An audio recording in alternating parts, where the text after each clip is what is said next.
Could you really learn a new language or pick up a musical instrument in just 48 hours? I know, it sounds pretty much impossible.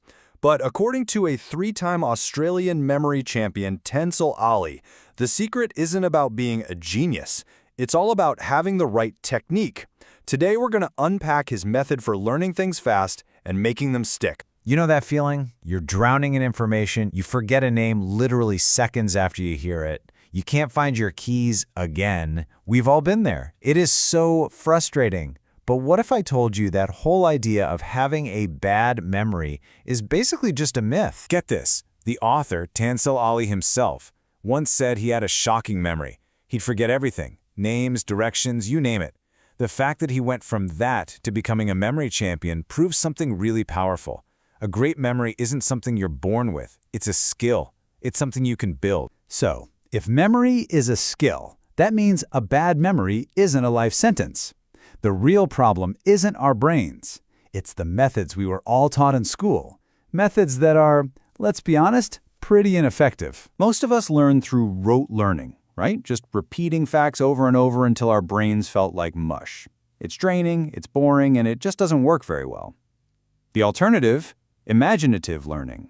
This is where you start creating vivid pictures in your mind, which engages your whole brain.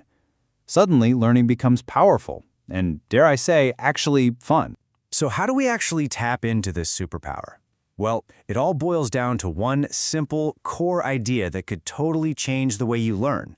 Well, anything. Here it is. Your greatest learning tool is not repetition, it's your imagination. Seriously, just embracing this one single idea is what flips the switch. It turns learning from a total chore into a creative process that is surprisingly effective. Think about it like this. You can remember an entire 2-hour movie, no problem. But you forget a sentence you literally just read. Why is that? Because a movie is a visual experience. To make what we read stick, we have to do the same thing. We have to encode the words into images and create our own mental movie. But let's be real, be imaginative is kind of vague, isn't it? How do you create images that are actually memorable and not just bland? Well, you need a toolkit for your imagination, and that's where this crazy-sounding thing called Smash and Scope comes in. So the key is the SMS and Scope framework. It's basically an acronym, a kind of creative checklist that helps you make your mental images vivid, wild, and completely unforgettable. Think of it as a cheat code for your brain's creative engine. Now, don't panic. You do not need to memorize this entire list. The point is to just use these as prompts. Instead of picturing something boring, you ask yourself questions. Can I add some movement? Can I make this hilarious using humor? Can I amp up the senses? Or what if I use exaggeration and make it ridiculously huge? These are the triggers that make an image stick. Okay, let's see how this works. Say you want to remember the word cat. Don't just picture a normal cat. That's boring. Instead, use the framework.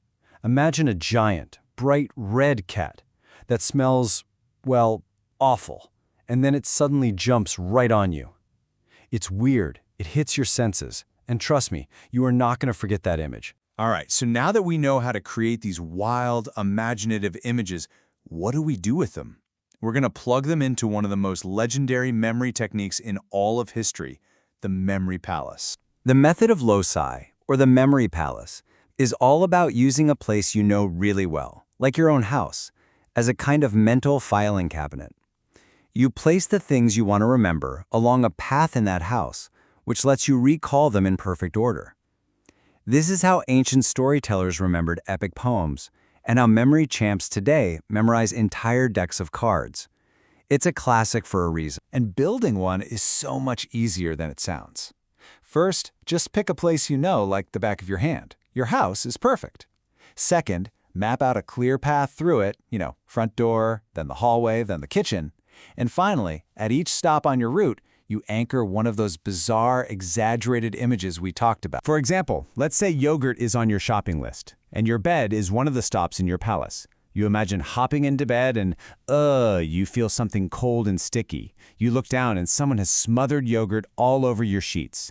The shock, the feeling, the smell, that image is locked in. Okay, so remembering yogurt is one thing. But how does this actually translate to your real life? Let's connect these imaginative tricks to some practical, game-changing skills. It's a fair question, right?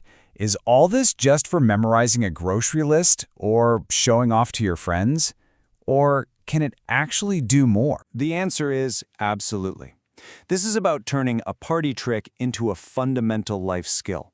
This is how you can ace exams, give a whole presentation without notes, learn a new language way faster than you thought you could, and finally remember all those important names, pins, and passwords. And this all brings us to the final, and honestly, the most empowering idea of all. It's about completely reframing what you think your mind is capable of. You know, the soccer legend Pelé said it perfectly. Everything is practice.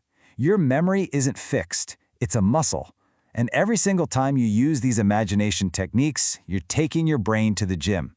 That whole myth of a bad memory just melts away, and you start to realize how creative and powerful your mind truly is. So please stop thinking of your mind as some faulty computer that's always crashing. It's not. It's a playground. We've just handed you the key. So the only real question left is, what are you going to learn first?